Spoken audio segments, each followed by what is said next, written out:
Books forever में खुशामदीद। एक अंग्रेज़ी किताब जिसका नाम है why A students work for C students and B students work for government job, उसका उर्दू में तर्जुमा किया गया है जिसका नाम है कामयाबी के लिए सिर्फ नंबर काफ़ी नहीं।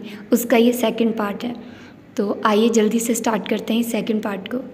हिस्सा अव्वल, बाब चहारम, सबक 4, तालीम के दरीचे। ज़्यादातर वालिदैन को पता होता है कि उनका बच्चा रुपए पैसे के मामले में शनासाई हासिल कर रहा है। पहले पहले बच्चे चमकदार सिक्कों से बहुत मुतासिर होते हैं, फिर आहिस्ता आहिस्ता उन्हें ये एहसास होता है कि चीज़ें ख़रीदने के लिए पैसा चाहिए होता है।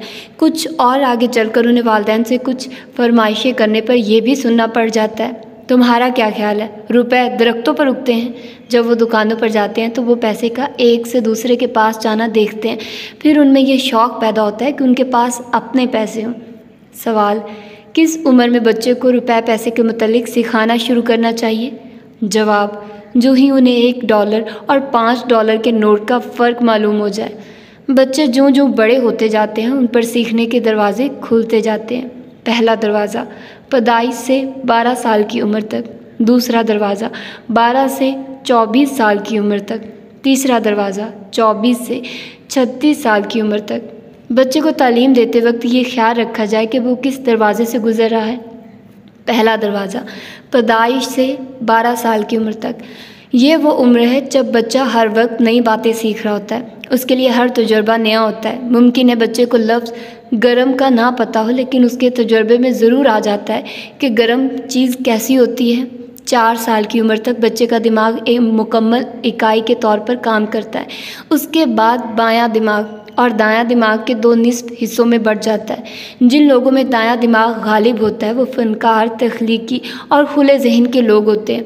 बायां दिमाग गालिब हो तो बच्चा किताबी, एक लाइन में सोचने वाला और निस्बतन गैर तख्लीकी होता है। रवायती तालीमी इदारे समझते हैं कि बाएं दिमाग का गालिब होना अलामत है कि बच्चा तेज़ होगा। मंतकी सोच, रियाजी, ज़बानें सीखना, लिखना, पढ़ना, ये सब बाएं दिमाग लेफ़्ट ब्रेन की कारकर्दगी शुमार होता है। आर्ट, मौसीकी, रक़्स से मुतल्लिक दाएं दिमाग वालों को अपनी तरफ खींचती है। बहुत से मुहक्किकीन का यकीन है कि फ़तीन लोगों के दिमाग के दोनों हिस्से ही कारकर्दगी दिखाते हैं। एक मुहक्किक ने अजीम दिमागों पर तहकीक की। उसने विंस्टन चर्चिल पर तहकीक के दौरान ये मालूम किया कि जब वो जवान था उसके दिमाग में रोशनी का एक झमाका सा होता था जिससे वो हैरान रह जाता था। कुछ देर के बाद वो इस झमाके के बारे बात करने के काबिल होता था। सादा लफ्ज़ों में बात करें तो दाएं दिमाग में होने वाले झमाके को बाएं दिमाग में जाने को कुछ वक्त लगता है। हमारी कलाम की सलाहियत बाएं दिमाग से आती है, यही वजह है कि वो कुछ देर के बाद बोलता था। बहरहाल कुछ मुहक्किकीन उससे मुत्फिक नहीं है, लेकिन आज भी हमें ऐसे जुमले सुनने को मिलते हैं, अभी अभी जैसे मेरे दिमाग से रोशनी से गुजरी है। खेलों के ज़रिए सिखाने का एक भी फ़ायदा है कि खेलें आम तौर पर दिमाग के दोनों हिस्सों को फ़ाल करती है। ना सिर्फ दिमाग बल्कि पूरे इंसान की सलाहियतों को उजागर करती है। ये बात बच्चों और बड़ों सब पर यकसा लागू होती है। दूसरे लफ्ज़ों में सीखने का अमल महज ज़हनी सरगर्मी ही नहीं बल्कि ये जिस्मानी और जज्बाती सरगर्मी भी है। 12 साल की उम्र तक बच्चा सीखने की मशीन बना होता है। वालिदैन को उसे तशवीश नहीं दिलानी पड़ती, वो अज़ खुद सीखता है। रेंगने से चलना, चलने से दौड़ना, फिर बाईसाइकिल चलाना, ज़बान, गुफ्तगू, अल्फाज, वो खुद ब खुद सीखता चला जाता है। मिसाल के तौर पर लहजा, इस मुद्दत में बच्चा लहजा अपनाता और सीखता है। इसके बाद मुमकिन है वो कोई और ज़बान भी सीख ले, लेकिन वो अपना लहजा उस ज़बान में भी ले जाएगा। यूरोप में पलने वाले बच्चों को ये फ़ायदा है कि वो कई ज़बानों के माहौल में परवरिश पाते हैं, इसलिए उन्हें दीगर ज़बानें सीखने में सहूलत रहती है। उम्र के इस हिस्से में बच्चा कल्चर, ताम, मौसीकी वगैरह से रोशनास होता है। बड़े शहर में पलने वाला बच्चा गाँव के बच्चे की निस्बतन मुख्तलिफ अंदाज में दुनिया को देखता है। एक ही शहर में झोंपड़ी में परवरिश पाने और कोठी में रहने वाले बच्चे का ज़हनी उफ़क़ मुख्तलिफ होगा। इसी तरह गरीब और अमीर बच्चे की नफ्सियात में फ़र्क होगा। नाज़ो नाम और मोहब्बत में पले बच्चे का ज़हन हर पल गालियाँ खाने वाले बच्चे से लाजमी तौर पर मुख्तलिफ होगा। 12 साल तक के बच्चे के ज़हन में मातदल रास्ते बन रहे होते हैं। मातदल इसलिए कि वो मुस्बत या मनफी नहीं होते, बस वो दिमाग में बनने वाली सड़कें होती हैं। वैसी ही सड़कें जैसे हमारे शहरों में होती हैं। जिस तरह किसी आबादी में नए आने वाले फ़र्द को पता करना पड़ता है कि मार्केट को जाने वाली कौन सी सड़क है, इसी तरह बच्चे के जहन में भी चलते, बोलते और सीखते हुए रास्ते से बनते जाते हैं। 12 साल की उम्र के बाद जहन के गैर इस्तेमालशुदा हिस्से मिटना शुरू हो जाते हैं। इसलिए कहा जाता है कि 12 साल के बाद कुछ नया सिखाना मुश्किल होता है। ये इसी तरह है जैसे पहाड़ों, वादियों और ढलवानों पर सड़क तामीर करना। इसीलिए कहावत है, पुराने कुत्ते को नया करतब नहीं सिखाया जा सकता। उम्र के इस हिस्से में लिखना, पढ़ना, बोलना, चलना सीख लिया जाए तो ठीक, वरना इन्हीं महारतों को बाद में सीखना बहुत दुश्वार हो जाता है। अगर इन्हीं सालों में बच्चा समाजी तौर पर घुलना मिलना सीख ले तो सीख ले, बाद में ये एक मसला भी बन सकता है। मुझे एक बच्ची की कहानी याद है जिसे उसके वालिदैन ने कई साल तक अलमारी में बंद रखा था। जब उसे बाद में आज़ाद कर दिया गया तो भी ना वो ठीक से बोल सकती थी ना चल सकती थी। वो ज़हनी, जिस्मानी, जज्बाती और समाजी तौर पर माजूर की तरह ही हो गई थी। वजह यह कि उसके जहन में सीखने के अमल वाले रास्ते ही नहीं बने थे। सीखने का दूसरा दरवाज़ा, 12 से 24 साल तक बगावती अंदाज में सीखना। जब बच्चा टीन एज में दाखिल हो जाता है तो वो बगावती अंदाज में सीखता है। अगर आप उसे कहेंगे कि अल्कोहल नहीं पीनी तो गालिब इम्कान है वो ज़रूर चखेगा या फिर अल्कोहल की तरफ माइल ज़रूर होगा ताकि तजुर्बा करे। इसी तरह अगर आप उसे तेज़ रफ्तारी से मना करेंगे तो वो तेज़ रफ्तारी ज़रूर करेगा। उसके सीखने का यही बगावती अंदाज़ है जिससे वो खुद तजुर्बा हासिल करना चाहता है। वो चाहता है कि खुद अपनी सोच बनाए, अपने तरीके से सीखे और वही सीखे जो वो सीखना चाहता है। वो अपनी मर्ज़ी, इरादे और इंतखाब की क़ुव्वत को हासिल करना चाहता है। इस उम्र में सीखने का यही अंदाज़ है। मिसाल के तौर पर मौसीकी की पसंद इस उम्र में बड़ों से बिल्कुल मुख्तलिफ हो सकती है। इसी दौरानिए में एक नस्ल अपने आगे या पीछे वाली नस्ल से इख्तलाफ रखती है और हर मामले में खुद से उल्ट नज़र आती है।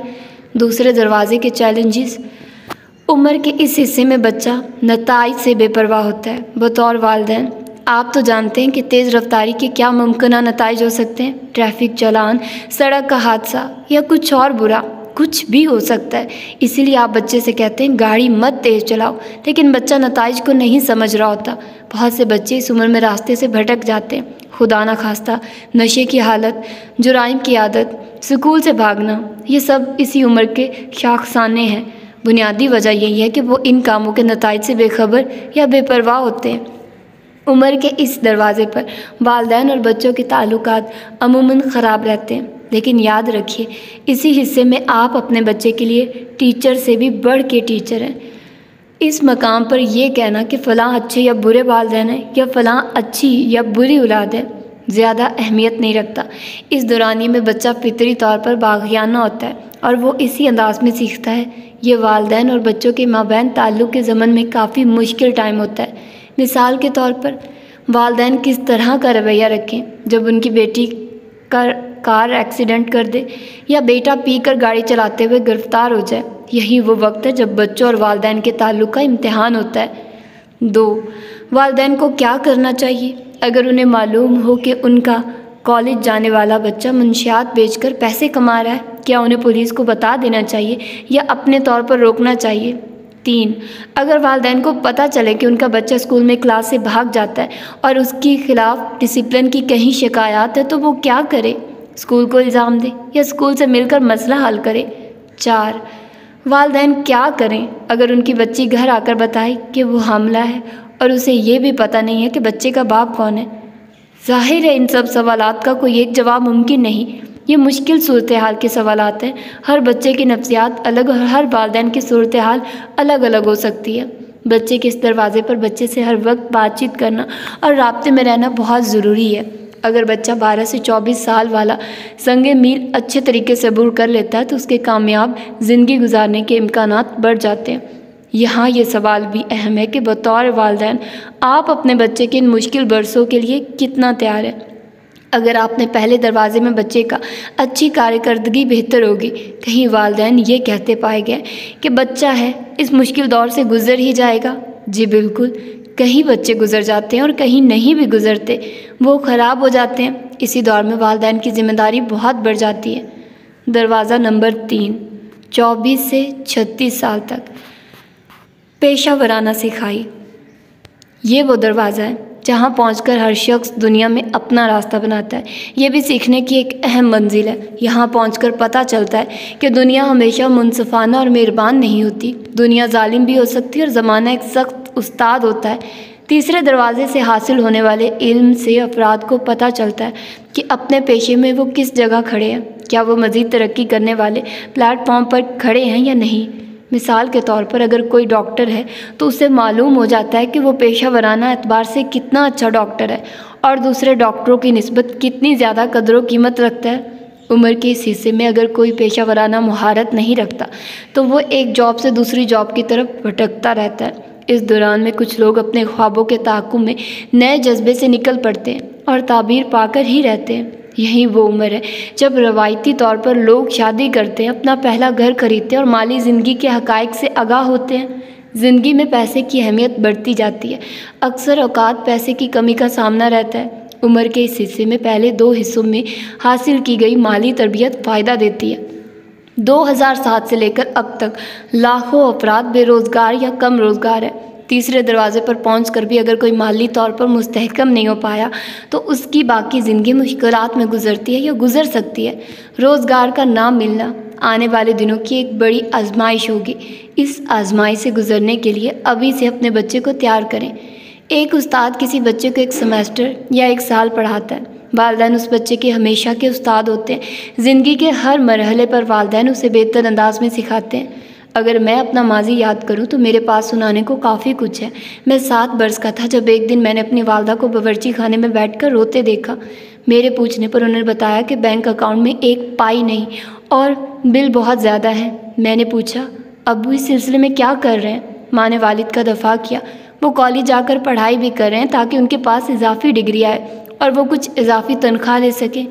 ज़ाहिर है मुझे इन बातों की कुछ समझ नहीं आई, लेकिन मेरे दिमाग में ये ख्याल ज़रूर आया कि कुछ ऐसा है जो मुझे स्कूल में नहीं पढ़ाया जा रहा। मैं उसी की तलाश में उस वक्त निकला जब मेरी उम्र 9 साल थी। मुझे अमीर बाप मिल गया जिसने मुझे रुपए पैसे के बारे तालीम देनी शुरू कर दी। मैंने उसे अपना खोया हुआ टीचर मानकर सीखना शुरू कर दिया। अब अगर कोई मेरे सामने ये कहता है कि वो इजाफी कमाई के लिए स्कूल से कोई कोर्स कर रहा है तो मैं होंठ काट कर रह जाता हूँ। मुझे अपने अमीर बाप का जुमला याद आता है, अगर स्कूल जाने से कोई अमीर होता तो टीचर करोड़पति होते। मेरा सीखने का पहला दरवाज़ा। मुझे और मेरे दोस्त को हमारा अमीर बाप मोनापली के खेल के दौरान में की गई गलतियों से सिखाता। मैं स्कूल में कितनी भी मेहनत करता मेरे ग्रेड अच्छे नहीं आते थे, ना ही मेरे दोस्त माइक का ग्रेड अच्छा था। मेरे दोनों बाप अमीर और गरीब इस बात पर परेशान रहे। एक दिन अमीर बाप हम दोनों को एक तरफ ले गया और कहा, स्कूल में अच्छे ग्रेड लेना अच्छी बात है, लेकिन मैं तुम दोनों को ज़िंदगी का एक राज बताना चाहता हूँ। वो क्या राज है? हम दोनों ने बेकरारी से पूछा। उसने अपना सर आगे करके सरगोशी में कहा, मेरे बैंक ने कभी मुझसे नहीं पूछा कि मेरा स्कूल में क्या ग्रेड था, ना ही कभी वो मेरा रिज़ल्ट कार्ड देखना चाहते हैं। फिर वो क्या देखना चाहता है? हम दोनों बेसब्री हो रहे थे। मेरी बैंक अकाउंट स्टेटमेंट, अमीर बाप ने जवाब दिया। वो कहने लगा, स्कूल के अक्सर बच्चों को अपनी माली स्टेटमेंट का पता नहीं होता, हालांकि उन्हें ज़रूर पता होना चाहिए। बरसों बाद मैंने और कैम ने मिलकर कैश फ्लो नामी गेम बनाई तो इसका आगाज़ ही फाइनेंशियल स्टेटमेंट से किया। मेरे अमीर बाप के जहन में माली मामलात का अलग अलग ही खाना था। उसने वो खाका कुछ यूँ बनाया, इनकम, एक्सपेंसेस, असिस्ट, लाइबिलिटीज़। रुपए पैसे के बारे में पढ़ाती हुई अमीर बाप हमेशा सादा इस्लाहात इस्तेमाल करता था। वो पेचीदा और मुश्किल अंदाज के बजाय सहल और आसान तरीके से बात करते थे।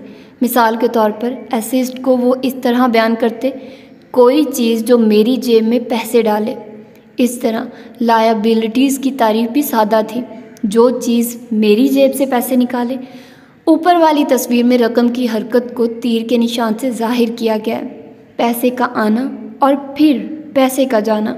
अमीर बाप का कहना था कि अगर पैसा हरकत करता हुआ दिखाई न दे तो कुछ पता नहीं चलता कि कोई चीज़ असासा है या नहीं। यही वजह है कि अमीर बाप का कहना था, मेरा मकान मेरा असासा नहीं है, क्योंकि ये मुझे कुछ कमा कर नहीं देता, उल्टा मुझे इसका प्रॉपर्टी टैक्स, पानी बिजली का बिल, मुरम्मत वगैरह पर पैसे लगाने पड़ते हैं। क्योंकि मकान पैसे नहीं देता बल्कि जेब से निकलवाता है, लिहाजा वो लायबिलिटी है। अलबत्ता किराए पर चढ़ाए गए मकान असासा है, क्योंकि वो कमा कर देते हैं। हर साल मेरा अमीर बाप मज़ीद अमीर होता चला गया। वो ग्रीन हाउस भी ख़रीदता रहा और सुर्ख होटल भी। मुझे वो बहुत याद आता है। वो एक मसरूफ़ इंसान था, फिर भी हमारे साथ घंटों मोनोपोली खेलता, हमें सिखाता, समझाता कि पैसा कैसे कमाया जाए। वो हम दोनों को सचमुच की दुनिया के लिए तैयार कर रहा था, हकीकी दुनिया जो पैसे से चलती है। मेरा अमीर बाप बार बार दोहराने पर यकीन रखता था। वो एक सबक एक बार याद कराने का आदी नहीं था। उसका काम था कि बार बार दोहराते रहें। तब वक्त ये कि वो लव डायग्राम हमारे ज़हनों में पुख्ता ना हो जाए। आज मुझे पता है कि मेरा रिहायशी मकान असासा नहीं है, क्योंकि ये हर माह मेरी जेब से पैसे निकलवाता है। मेरा कारोबार, मेरी किताबें, तेल के कुएं, कमर्शियल इमारात, ये सब मेरे असासे हैं, क्योंकि ये मुझे कमा कर देते हैं। मेरा अमीर बाप कोई बहुत पढ़ा लिखा दानिश्वर नहीं था, लेकिन वो माली मामलात में एक जीनियस था। वो हकीकी ज़िंदगी में अपनी पसंदीदा गेम मोनोपोली खेलता था, और लोग भी थे जो कॉलेज से तालीम याफ्ता नहीं थे, लेकिन हकीकी ज़िंदगी में अपनी पसंद की गेम खेलते थे। Steve jobs, Walt Disney, mark Zuckerberg और कर्नल सैंडर्स, उन्होंने अपनी जहानत और अपने पसंद के मैदान में लगाई और दुनिया को हैरान कर दिया। ज़रूरी नहीं कि स्कूल आपकी जीनियस को दरियाफ्त करके बाहर निकाले। क्लासरूम में बज़ाहिर नाकाम रहने वाले खिलाड़ी अपने अंदर छुपी महारत को फुटबॉल ग्राउंड, बास्केटबॉल कोर्ट या गोल्फ के मैदान में दरियाफ्त करते हैं। इसी तरह क्लास के टेस्ट में कम नंबर लेने वाले तालिब इल्म मुमकिन है मौसीकी के किसी आले के अंदर अपनी जहानत का खोज लगाएं। किसी शख्स के अंदर कौन सी जहानत पोशीदा है, आम तौर पर इसका पता उन ख्वाबों से लगता है जो लड़कपन और नौजवानी में देखे जाते हैं। इसीलिए कैश फ्लो नामी गेम में हर कोई सबसे पहले अपना ख्वाब, मकसद या टारगेट बयान करता है। 12 वर्ष की उम्र तक मुझे इल्म हो चुका था कि मैंने ज़िंदगी में कौन सी गेम खेलनी है। इसी दौरान मैं जान गया था कि ई और एस के खानों वाले लोग हर वक्त नौकरी बचाने के पीछे भागते रहते हैं, और उनकी माली तस्वीर कुछ यूँ बनती है। ES income, job security, expenses. दूसरी तरफ B और I के खानों वाले लोग जायदाद, पैदावार और असासे बनाने की तगोदो में होते हैं। BI assist, property, production, liabilities. मुझे नहीं पता कि कैसे, लेकिन 12 वर्ष की उम्र में ही मैं जान गया था कि मुझे अपने असासे बनाने हैं। शायद ये तब हुआ हो जब मैं अपने अमीर बाप के साथ किरायादारों से किराया इकट्ठा करने जाता था।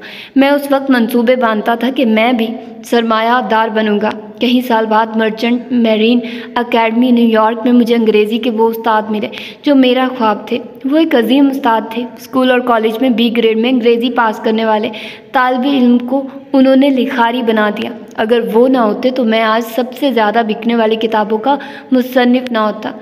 मेरा दूसरा दरवाज़ा। 12 से 24 साल। 12 से लेकर 24 साल की उम्र बड़ी दिलचस्प थी। मैं स्कूल में खासी मुश्किलात का शिकार रहा। अंग्रेज़ी के मजमून में 15 और 17 साल की उम्र में दोबारा फ़ेल हुआ। ये तो अच्छा हुआ कि मेरे वालिद खुद सुपरिटेंडेंट तालीमात थे, इसलिए मेरा नाम स्कूल से खारिज होने से बच गया। जब पहली बार मैं तालीमी मुश्किलात में फंसा तो मेरे वालिद ने डांटने के बजाय सिर्फ इस कदर कहा, ज़िंदगी में तुम्हें कहीं ऐसे लोग मिलेंगे जिन्हें तुम पसंद नहीं करते या वो तुम्हें पसंद नहीं करते। इस बात से तजुर्बा हासिल करो और फिर इस मुश्किल से आगे निकल जाओ। यह बात कहने में मेरे वालिद का इशारा अंग्रेज़ी की टीचर की तरफ था। उसके 2/3 शागिर्द पास नहीं हो सकते। मेरे वालिद ने उस टीचर को नौकरी से निकाल दिया। स्कूल असम्बली में वजाहत करते हुए उन्होंने कहा, उस्ताद का काम बच्चों को पढ़ाना है, उन्हें फ़ेल करवाना नहीं है। ये बच्चा नहीं जो फ़ेल होता है, दरअसल उस्ताद फ़ेल होता है। जब 17 साल की उम्र में मैं दो बार फ़ेल हो गया तो मेरे वालिद ने कहा, अब तुम अपनी मर्ज़ी के मालिक हो। इस बात पर मैंने दोबारा इम्तिहान दिया और D ग्रेड में पास हो गया। 15 साल की ही उम्र थी जब मेरा अमीर बाप मुझे और अपने बेटे को अपनी बिज़नेस मीटिंग्स में बुलाता और बिठाता था। इन अजलासों में अकाउंटेंट, वकील, नक्शा साज, मामार, बैंक वाले, सेल्स मैनेजर, प्रॉपर्टी मैनेजर, अफरादी कुव्वत के मैनेजर सब शरीक होते थे। वहाँ बिज़नेस को दरपेश मसाइल और चैलेंजेस पर गुफ्तगू होती थी, जिससे मैं और मेरा दोस्त खूब सीखते थे। बेहतरीन टीम जीत जाती है। अमीर बाप के मशीरों में शामिल वकला, अकाउंट और बैंकर A ग्रेड तलबा रहे थे। वो पढ़ाई में बहुत तेज़ थे। दूसरे बी ग्रेड वाले तालिब इल्म रह चुके थे और अब वो अमीर बाप के बिजनेस में मैनेजर थे। उनका काम आम लोगों से डील करना था, जो बिलाशुबह एक मुश्किल काम है। अमीर बाप की टीम में कॉलेज के पोजीशन होल्डर तलबा भी शामिल थे। वो अक्सर ये कहा करते थे कि बिज़नेस एक टीम वर्क है, जो टीम बेहतरीन हो वो जीत जाती है। वो ये भी कहा करते थे, ई और एस के खानों में रहते हुए आपको जहानत से मेहनत करना पड़ती है, बी और आई के खानों में हमें मेहनत करने की ज़रूरत नहीं, बस तुम अपने इर्द गिर्द ए ग्रेड वाले ज़हीन और मेहनती अफराद जमा कर लो। मेरी मशावराती टीम। इस वक्त मेरी अपनी भी मशावराती टीम है। इस टीम में अपने अपने शोबे के माहिरीन शामिल हैं, जो बिज़नेस और सरमायाकारी में ख़ास महारत रखते हैं। इन लोगों ने किताबें भी लिख रखी हैं, जो अमीर बाप के मशवरे नामी सीरीज़ के तहत शाया हो चुकी हैं। सोचना एक मुश्किल काम है। हेनरी फोर्ड, एक और शख्स जो स्कूल की तालीम मुकम्मल न कर सका था, उसके पास भी मशीरों की एक अच्छी टीम थी। हेनरी फोर्ड की कहानी कुछ यूँ है। तालीमी डिग्रियों वाला एक ग्रुप उसके दफ्तर में आया ताकि उसे बेवकूफ़ साबित कर सके। उन्होंने हेनरी से मुख्तलिफ सवाल करने शुरू कर दिए। हर सवाल पर वो एक टेलीफोन उठाता और कहता, इससे पूछो। ग्रुप का लीडर कहने लगा, यही तो हम कह रहे थे कि तुम्हें खुद कुछ भी पता नहीं है। हेनरी फोर्ड भी इस मौके के इंतज़ार में था। उसने कहा, मैं इन तमाम लोगों को नौकरी पर रख लेता हूँ जो तुम्हारे स्कूलों से ए ग्रेड हासिल करते हैं। वो मुझे मेरे हर सवाल का इस तरह जवाब देते हैं जैसे तुमने इन्हें इम्तिहानी पर्चों में जवाब लिखना सिखाया होता है। इसके बाद उसने वो अल्फाज कहे जिनके बायस वो आज भी मशहूर है। सोचना इतना मुश्किल काम है कि बहुत कम लोग इसे कर पाते हैं। ज़बान की ताकत। मैं स्कूल में ज़बानें सीखने में बहुत कमज़ोर था। ना सिर्फ मैं अंग्रेज़ी में फ़ेल हुआ, बल्कि हिस्पानवी, फ्रांसीसी और जर्मन ज़बानों में भी बुरी तरह नाकाम हुआ था। अमीर बाप की कारोबारी मीटिंग में मुझे महसूस हुआ कि मुख्तलिफ लोग मुख्तलिफ तरह की ज़बान बोलते थे। बैंकर बैंक की, वकील कानून की, अकाउंटेंट अकाउंट्स की और बागबान ज़राअत की ज़बान में बात करते थे। मुझे एहसास हुआ कि अगर मैंने सरमायादार बनना है तो मेरी कई तरह की पेशा वराना ज़बानों से आशनाई होनी चाहिए। इसका नतीजा ये हुआ कि स्कूल में भी मैंने प्रोफेशनल गुफ्तगू की ज़बान पर तवज्जो देनी शुरू कर दी। अगरचे ज़बान अंग्रेज़ी ही थी, फिर भी हर किसी की ज़बान अलग थी। मुझे इसी दौरान में अमीर बाप को ज़्यादा जानने का मौका मिला। उसने 13 साल की उम्र में स्कूल छोड़ दिया था। इसके बावजूद वो एक पुरकशिश, अमीराना और तजर्बा कराना ज़िंदगी गुजार रहा था। जब मैंने उनसे पूछा कि इतनी कम तालीम के बावजूद आप इतने सारे लोगों के लीडर कैसे बन गए, उसने कहा, एहतराम। दूसरों का एहतराम करो। हर कोई किसी न किसी चीज़ में अच्छा होता है, उसकी तारीफ़ करो और एहतराम करो। ये सब जानते हैं कि इन्हें मेरी ज़रूरत है और मुझे उनकी ज़रूरत है, इसलिए बाहमी ज़रूरत और एहतराम का ताल्लुक़ दूर तक जाता है। इज़्ज़त और एहतराम पैसे से भी बढ़कर अहम होता है। अगर किसी शख्स को लगे कि उसके टैलेंट का एहतराम किया जा रहा है तो वो 10 गुना ज़्यादा मेहनत करेगा। अगर उन्हें लगे कि उनकी इज़्ज़त नहीं की जा रही तो वो कम काम करके ज़्यादा उजरत मांगते हैं। एक और अहम बात जो मैंने सीखी वो थी तनों का एहतराम। आपके इर्द गिर्द कई तरह के लोग होते हैं, सबकी राय को एहतराम देना सीखिए। मुझे ये इल्म था कि अगर मैंने सीखे खाने में रहना यानी सरमायादार बनना है तो मुझे कई तरह के पस मंज़र वाले लोगों के साथ मिलकर काम करना पड़ेगा। उनमें मुख्तलिफ तालीम, ज़बान और मुआशी हालात वाले लोग होंगे। बड़े कारोबार वाले लीडर्स के अंदर मेरा आइडियल डोनाल्ड ट्रंप है। अगरचे वो अमीर और कामयाब है और हर किसी को इज़्ज़त और एहतराम से मिलता है, उसके साथ काम करने का मेरा ज़ाती तजुर्बा है। गुफ्तगू कितने भी सख्त हालात में हो रही हो, वो एहतराम का दामन हाथ से नहीं छोड़ता। मैं और Donald Trump network marketing industry पर यकीन रखते हैं। उसमें अबलागी सलाहियतें और गुफ्तगू का फ़न बहुत ज़रूरी है।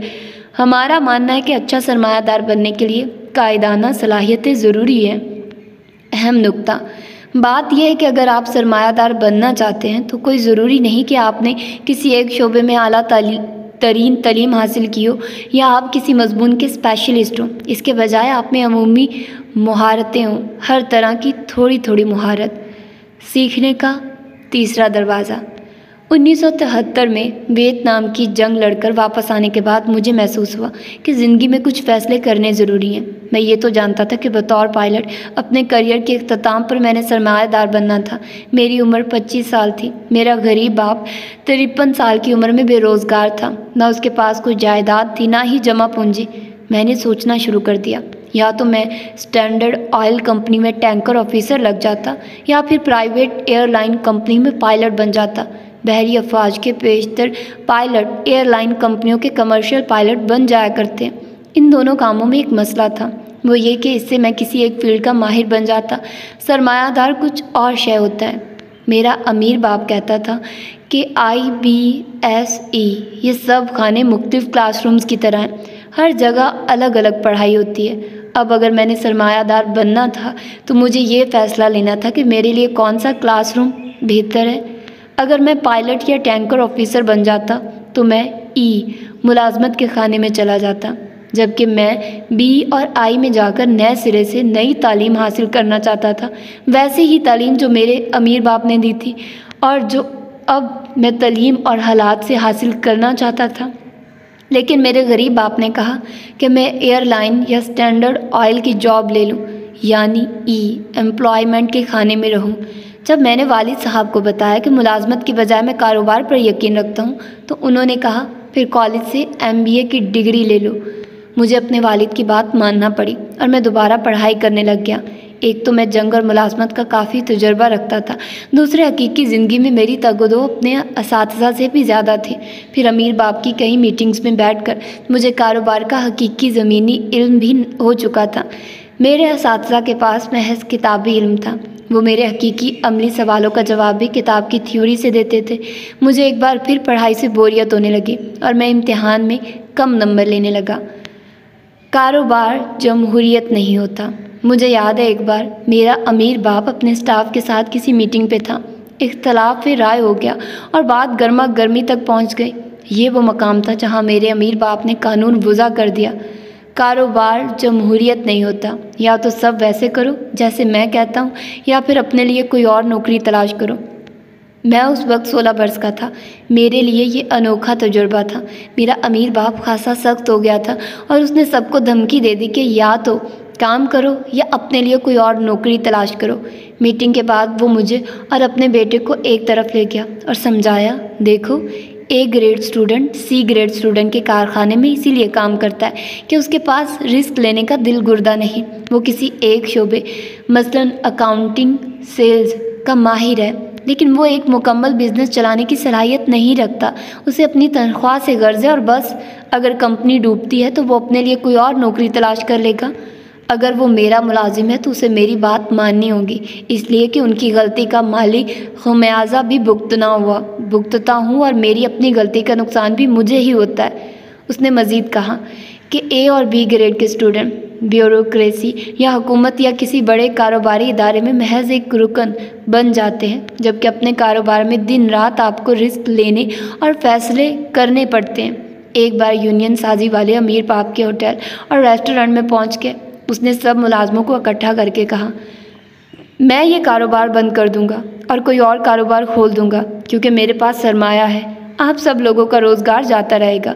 अगर आप लोगों ने यूनियन बनाई तो मैं बिज़नेस बंद कर दूंगा। मैं आपके साथ ठीक चला हूँ और उम्मीद करता हूँ कि आप लोग भी मेरे साथ ठीक चलेंगे। जब वोटिंग हुई तो यूनियन साजी वाले हार गए। अपनी MBA की क्लास में बैठकर मैं अपने अमीर बाप के दिए हुए सबक याद करता रहता था। मेरे अमीर बाप ने जायदाद बनाई और पैदावार की तरफ तवज्जो दी। उसके मुलाजमीन ने अच्छे ग्रेड हासिल किए और जॉब की। उन्हें बस तनख्वाह से गर्ज थी। उनकी मलकियत में कुछ भी नहीं था, ना कोई जायदाद, ना कोई कारखाना।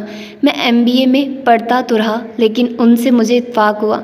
वो अच्छे लोग थे, लेकिन उनका सारा जोर मुलाजमत हासिल करने पर था। 3 माह के बाद ही मुझे MBA से निकाल दिया गया। जाहिर है इससे मेरे गरीब बाप को मायूसी हुई, लेकिन अमीर बाप ज़रा भी मायूस ना हुआ।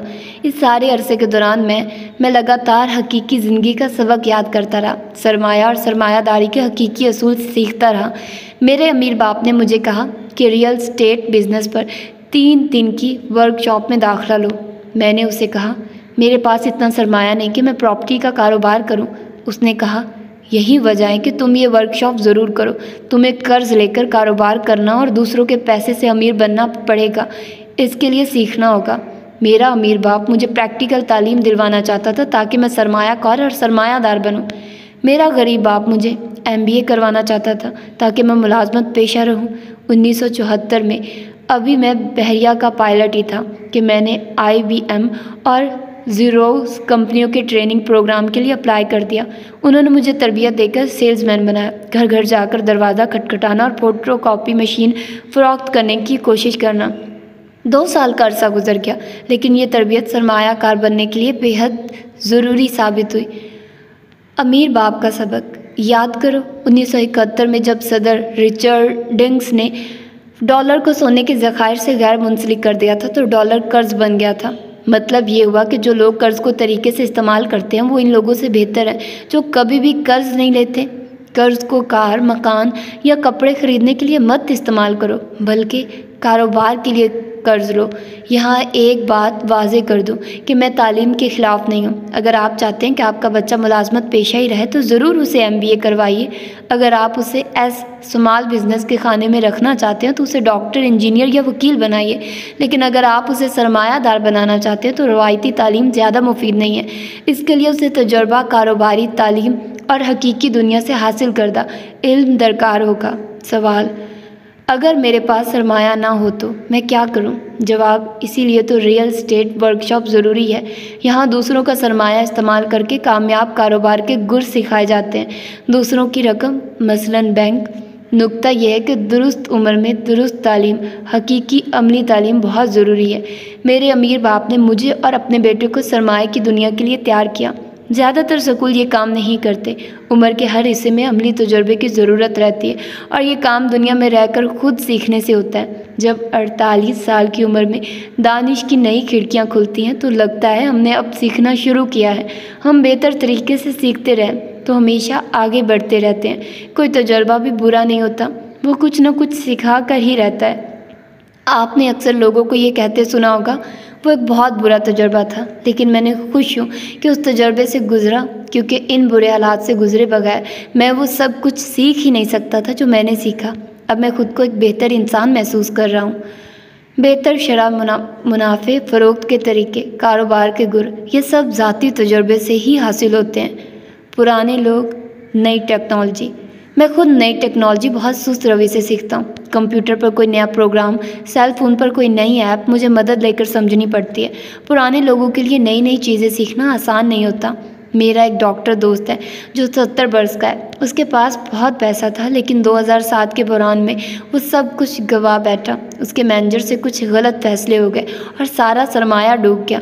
अब मैं जो उसको कैश फ्लो के बारे में समझाता हूँ तो उसे कुछ समझ ही नहीं आता। मैं कहता हूँ कि मेरे बैंक में हर माह मेरी प्रॉपर्टी का किराया आता रहता है, तो वो खाली नज़रों से मुझे देखता है। उसे ये तसव्वुर ही समझ नहीं आता कि कुछ किए बगैर खुद ब खुद पैसा कैसे आता रहता है। हालांकि उसने मोनापली भी खेली है, लेकिन महज बच्चों का एक खेल समझकर। हकीकी ज़िंदगी भी मोनापली खेली जा सकती है, ये वो नहीं जानता। बुरे तजुर्बात। अगर हम बुरे तजुर्बात से सबक सीख कर खुद को बेहतर ना करें तो वो बुरे तजुर्बात ही रहते हैं। हम खुद को अगर बेहतर कर लें तो वो अच्छे तजुर्बात बन जाते हैं। बुरे तजुर्बे पर पछतावे, अफसोस और आहो बका करने से हम जज्बात का शिकार हो जाते हैं और सीखने का मौका खो देते हैं। ऐसे लोग भी होते हैं जो सारी ज़िंदगी पछतावों में गुजार देते हैं। काश मैं ऐसे ना करता, काश मुझे पहले पता होता, अब तो बहुत देर हो गई। इन्हीं जुमलों में वो बेकार, अफसोसनाक ज़िंदगी गुजार देते हैं। हमारी तरबियत होनी चाहिए कि हम मनफियत के असार से निकलकर कुछ मुस्बत, कुछ अच्छा करें। याद रखें, सीखना ज़िंदगी भर का अमल है।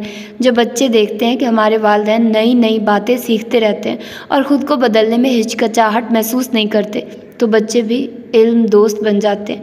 अपने बच्चे को बाकायदगी के साथ नए अल्फाज, तसव्वुरात और तजुर्बात सिखाते चले जाइए। ये काम बाज़ार, मार्केट, घर और मस्जिद, चर्च, हर जगह हो सकता है। आहिस्ता आहिस्ता बच्चे की फितरत सानिया बन जाती है कि वो नए आइडियाज़ के साथ आगे बढ़ता है। बच्चे को हर उम्र में सिखाइए। इसे 12 वर्ष की उम्र में वो हर चीज़ ही सीख रहा होता है। उसे मुनाफे, कीमत, शराकत, सरमायादारी वगैरह के तसव्वुरात से आगाह करें। उसके साथ गेम खेलिए।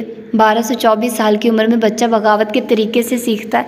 उसकी हौसला अफजाई करें कि वो अपने तजुर्बे से अपने सवालों के जवाबात तलाश करे। उसे नताइज का सबक दें कि ये करोगे तो ये होगा। इसके बावजूद उसे अपने फ़ैसले करने दें।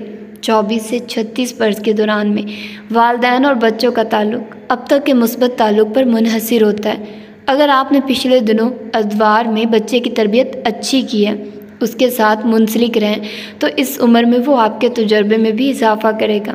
एक तो आपका तजुर्बा जो उसके पास है और एक उसका अपना तजुर्बा जो वो आपको देगा। आखिरी बात यह कि बच्चे की माली तरबियत, फाइनेंशियल ट्रेनिंग घर पर ही शुरू करें। इससे वो रुपए पैसे के मामलात में तेज़ होगा, उसके दिल में माली मामलात की कदर पैदा होगी। हिस्सा अव्वल, बाब पंचम, सबक 5। अव्वल पोजीशन लेने वाले तालिब इल्म नाकाम क्यों हो जाते हैं? अच्छा ग्रेड दो धाई तलवार की तरह होता है। स्कूल या कॉलेज में अव्वल पोजीशन लेने वाले तुलबा ज़रूरी नहीं कि अमली ज़िंदगी में भी कामयाब हों।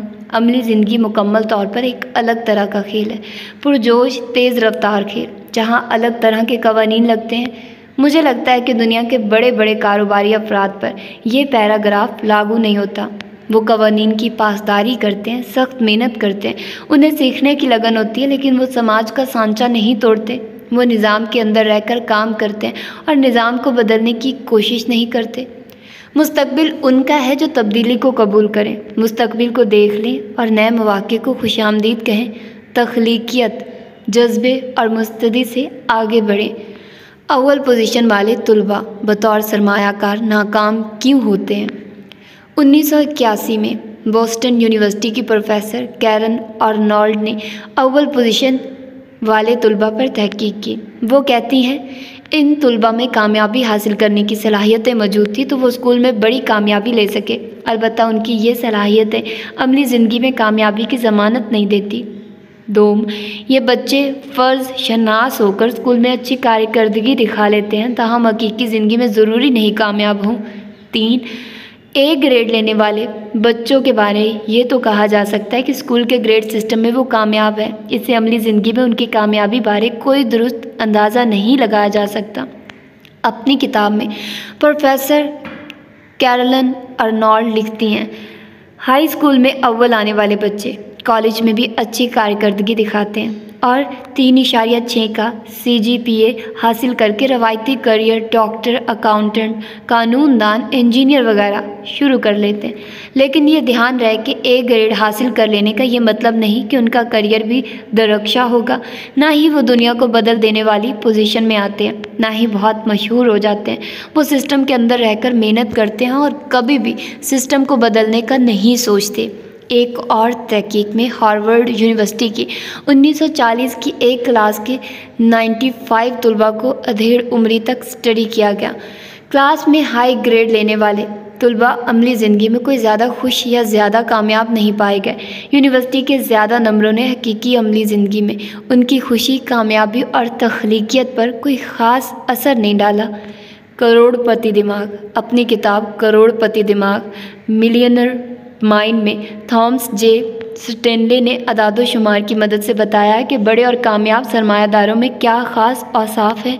आम ख्याल के बरक्स स्कूल या कॉलेज की पोजीशन या ग्रेड का दौलतमंद बनने में कोई किरदार नहीं था। 400 दौलतमंद तरीन अफराद की फहरिस्त में से 33% वो हैं जो स्कूल की तालीम मुकम्मल ना कर सके या कॉलेज की तालीम अधूरी छोड़ दी। ज़्यादातर अव्वल आने वाले बच्चे पढ़कर सीखने की सलाहियत रखते हैं। तहकीक से साबित हुआ है कि 25% तालिब इल्म लेक्चर और मुतालिए से सीखते हैं, बाकी 75% अमली काम, मशक, असाइनमेंट से सीखते हैं। ए ग्रेड वाले तुलबा ये समझते हैं कि गलती करना अच्छी बात नहीं, इससे आदमी अहमक लगता है, इसीलिए वो अमली ज़िंदगी में भी कोई रिस्क नहीं लेते, लिहाजा वो बहुत ऊंचा नहीं जा पाते। मेरे वालिद अव्वल पोजीशन होल्डर थे। मेरे वालिद 6 बहन भाई थे, उनमें से 3 अव्वल पोजीशन वाले बच्चे थे। इन्हीं में से एक मेरे वालिद थे। ये तीनों PhD कर गए, बाकी में से 2 ने MA किया और एक ने BA। मेरे वालिद नौकरी के साथ साथ पढ़ाई भी करते रहे और घराने को भी पालते रहे। कहीं यूनिवर्सिटियों से कोर्स भी करते रहे। बल आखिर यूनिवर्सिटी ऑफ हवाई से उन्होंने PhD कर ली। 53 साल की उम्र में उनकी नौकरी जाती रही। वो दिल से उस्ताद थे, वो कुछ और नहीं करना चाहते थे, ना ही उनके पास कोई ऐसी और महारत थी जिसे वो मार्केट में ला सकते। खैर, बेरोज़गार होकर उन्होंने सारी जमा पूंजी और रिटायरमेंट के पैसे से आइसक्रीम ब्रांड की एजेंसी ले ली। उनका बिज़नेस का तजुर्बा सिफर था, लिहाजा तवक्को के ऐन मुताबिक वो कारोबार घाटा देकर बंद हो गया। जब मैं 1973 में वियतनाम से वापस आया तो मेरे वालिद अखबार में ज़रूरत है कि इश्तिहार पढ़ते रहते थे। वो एम्प्लॉयमेंट के खाने से सीधे बी के खाने में गए और नाकाम हो गए। उन्होंने स्कूल, कॉलेज और यूनिवर्सिटी में ए ग्रेड लिया, सरकारी मुलाजमत में भी अच्छे रहे, लेकिन कारोबार में मुकम्मल नाकाम। क्यों? इसलिए कि रकम, कारोबार और सरमायाकारी के बारे में उन्होंने ज़िंदगी भर कुछ नहीं सीखा था। कारोबार की दुनिया एक दूसरे से मुकाबले की दुनिया है। अंग्रेज़ी मुहावरे में डॉग ईट डॉग की दुनिया है। इस बाब में मेरा सबक बहुत वाज़ेह है। एक खाने की कामयाबी दूसरे खाने की कामयाबी की ज़मानत नहीं। यानी ज़रूरी नहीं कि आप एक खाने मसलन ई में कामयाब हैं तो दूसरे खाने मसलन आई में भी कामयाब रहेंगे। इस सारी गुफ्तगू से ये बात साबित हुई कि यूनिवर्सिटी की रिसर्च दुरुस्त थी कि अव्वल पोजीशन लेने वाले तलबा अमली ज़िंदगी में बड़ी कामयाबी नहीं हासिल कर पाते, बल्कि ई और एस के खानों में ही रहते हैं। मेरा अमीर बाप कहता था, ए ग्रेड तलबा इसी बात पे खुश रहते हैं कि 2 और 2 4 होते हैं। हालांकि उन्हें ये मालूम नहीं होता कि 2 + 2 को $4, 404,000 या $4,00,000 कैसे बनाया जाता है। एक सरमायादार के लिए इस किस्म का रियाजी दिलचस्पी का हामिल होता है। आखिरी बात, ए ग्रेड में अव्वल पोजीशन लेने वाले तलबा माली तहफ़्फ़ुज़ की खातिर मुलाजमत पेशा बनने को तरजीह देते हैं। जो ही सरमायादारी की तेज़ तराज और मुकाबलेबाजी से भरपूर दुनिया में दाखिल होते हैं, वो नाकाम हो जाते हैं। वो रिस्क लेने को तैयार नहीं होते। एक बार फिर ये असूल ज़हन नशीन कर लें, एक खाने में कामयाब फ़र्द दूसरे खाने में बुरी तरह नाकाम हो सकता है। जितनी जल्दी मुमकिन हो अपने बच्चों को माली तालीम और उनको खानों का इल्म दे दें। बच्चों के साथ उनके माली मुस्तकबिल पर गुफ्तगू करें और मुस्तकबिल के मुमकिना माली मसाइल और परेशानियों पर भी बात करें। हिस्सा अव्वल, बाप शिशम, सबक 6। अमीर लोग कलाश क्यों हो जाते हैं? अगर आप अपनी ज़िंदगी तब्दील करना चाहते हैं तो सबसे पहले तब्दीली के अमल को खुशामदीद कहना सीखिए। ये दरअसल तनाज़ुर, कंटेंट की तब्दीली होती है। ये नुक्ता नज़र की भी तब्दीली होती है। चीज़ों को देखने का आपका ज़ाविया तब्दील हो जाता है। आपके तजुर्बात और मालूमात सब बदल सकते हैं अगर आप खुद तब्दील हो जाए। चले एक मिसाल से समझते हैं। हम एक कीड़े लार्वे के तितली बनने के अमल की वीडियो या तस्वीरें देखते हैं। ये तब्दीली को ज़ाहिर करने के लिए एक बहुत अच्छी मिसाल है। आपकी नज़र हतमी नतीजे पर होनी चाहिए कि आखिर में हम क्या बन रहे हैं। आम आमदनी को पोर्टफोलियो आमदन या इनफाली पैसिव आमदन में कैसे बदला जा सकता है, ये जानकर आप अपने और अपने बच्चे के मुस्तकबिल का बंद ताला खोल सकते हैं। मैं बाब नंबर 7 में आमदनी की मुख्तलिफ इक़साम पर बात करूँगा और ये भी बताऊँगा कि उनका फ़र्क समझना क्यों अहम है। दुनिया हर पल बदल रही है। इसका मतलब यह है कि हर पल नए मौक़े और नए चैलेंजेस जन्म ले रहे हैं। बच्चे को आने वाले कल के लिए तैयार करना वालिदैन की अहम तरीन जिम्मेदारी है। सबसे पहले ये समझना ज़रूरी है कि हर पल बदलती दुनिया का साथ देने के लिए हमें हर पल अपनी सोच को तब्दील करना होगा। ये उसी सूरत में होगा अगर हम नई मालूमात अपने दिमाग में डालते रहें। 2000 साल पहले यूनान इस दुनिया की सबसे बड़ी सल्तनत थी। हमारी ज़बान अंग्रेज़ी के बेशुमार अल्फाज यूनानी ज़बान के दिए हुए हैं, मसलन थिएटर, ओलंपिक्स वगैरह।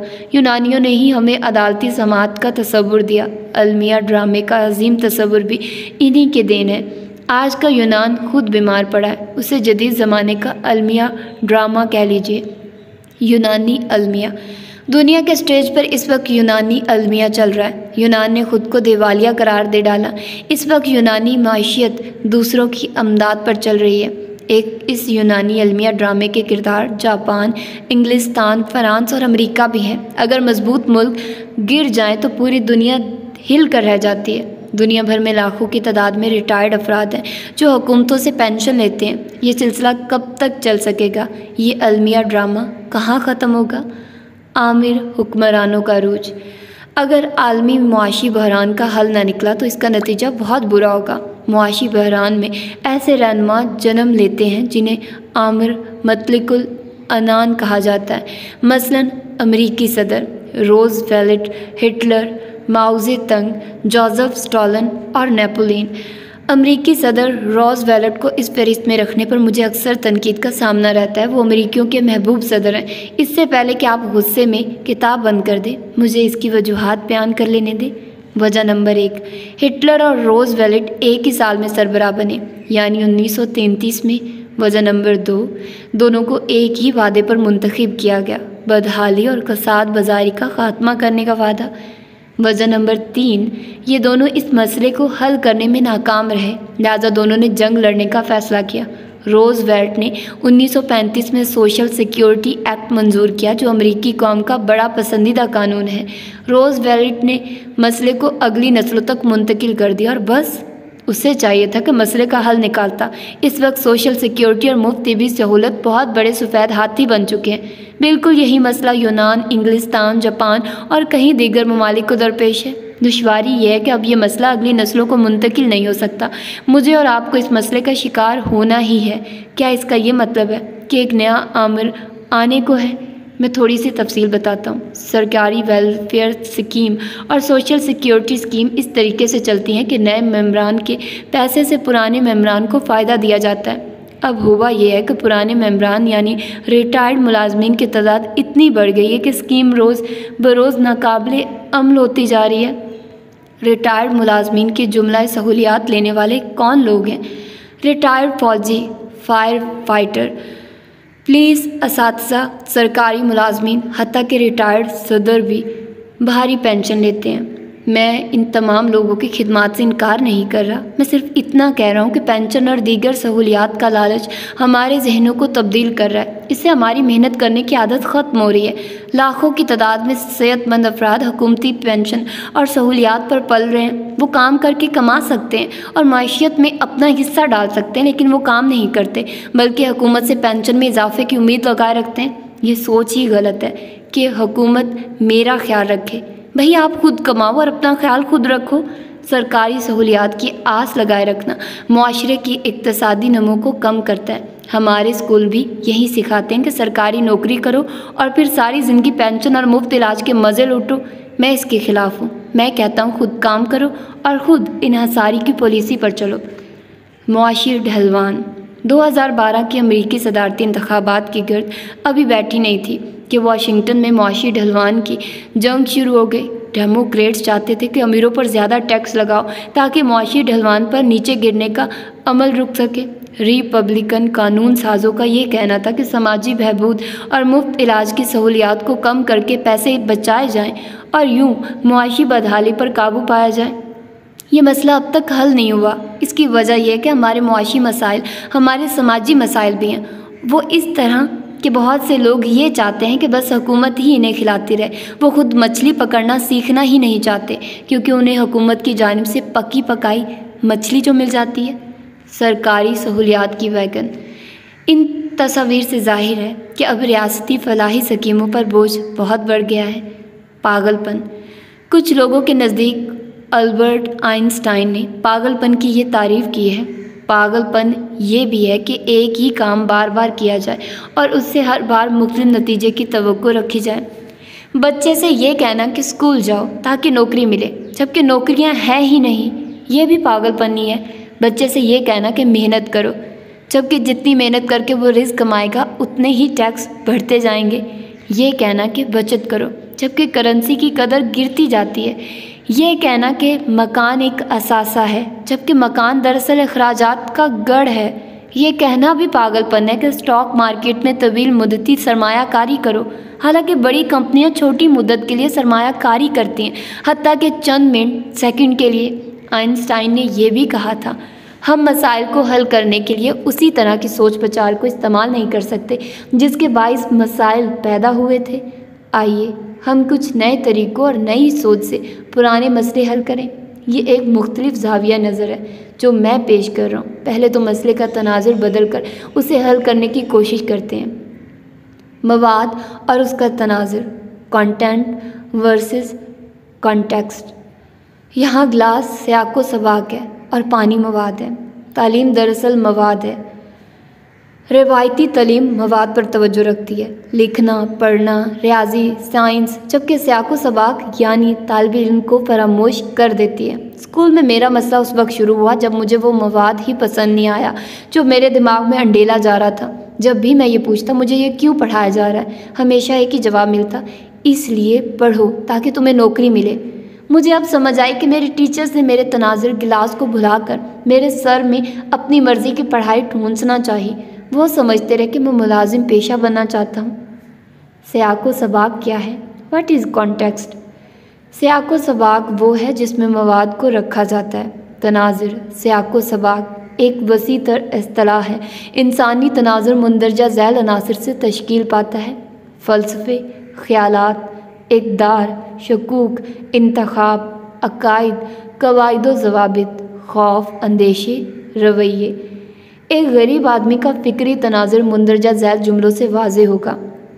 मैं कभी भी अमीर नहीं हो सकता। अमीर लोग जन्नत में नहीं जाएंगे। मैं अमीर होने के बजाय खुश रहने को तरजीह दूंगा। पैसा मेरे नज़दीक अहमियत नहीं रखता। हुकूमत को लोगों की देखभाल करनी चाहिए। बहुत से गरीब लोग इसलिए गरीब है कि उनकी सोच का तनाज़ुर ही गरीबाना है।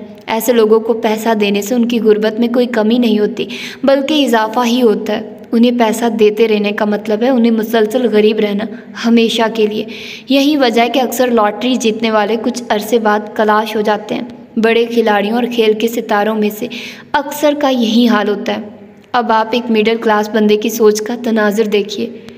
मुझे अच्छी तालीम हासिल करनी चाहिए। मुझे बड़ी तनख्वाह वाली नौकरी की ज़रूरत है। मैं चाहता हूँ कि अच्छे इलाके में मेरा अपना अच्छा सा घर हो। पक्की मुलाजमत अशिद ज़रूरी है। मुझे मुलाजमत के दौरान कितनी तातीलात मिला करेंगी। मिडिल क्लास सोच का तनाज़ुर रखने वाले कभी भी अमीर नहीं हो सकते। कई लोग तो अपनी आन बान कायम रखने की कोशिश में कर्ज तले दब जाते हैं। बजाय सरमायाकारी करने के मिडिल क्लास के लोग खर्च ज़्यादा करते हैं। वो अच्छे घर, अच्छी गाड़ी, अच्छे मकामात की सैर और महंगी तालीम पर रुपया खर्च करते चले जाते हैं। कई सूरतों में वो ये सब करते करते कर्ज़ के बोझ तले आ जाते हैं। ये बुरा कर्ज़ है जो महज खाने पीने अयाशी करने पर चला जाता है। उनके नज़दीक में ये ख्याल ही नहीं आता कि अच्छा कर्ज़ उन्हें अमीर बना सकता है। अगर वो कर्ज़ लेकर सरमायाकारी करें, कारोबार करें और असासे बनाएं, कर्ज़ भी उतर जाएगा और आमदन का ज़रिया भी बना रहेगा। इस सोच वाले लोग सरमायाकारी से डरते हैं। सरमायाकारी में बहुत रिस्क है।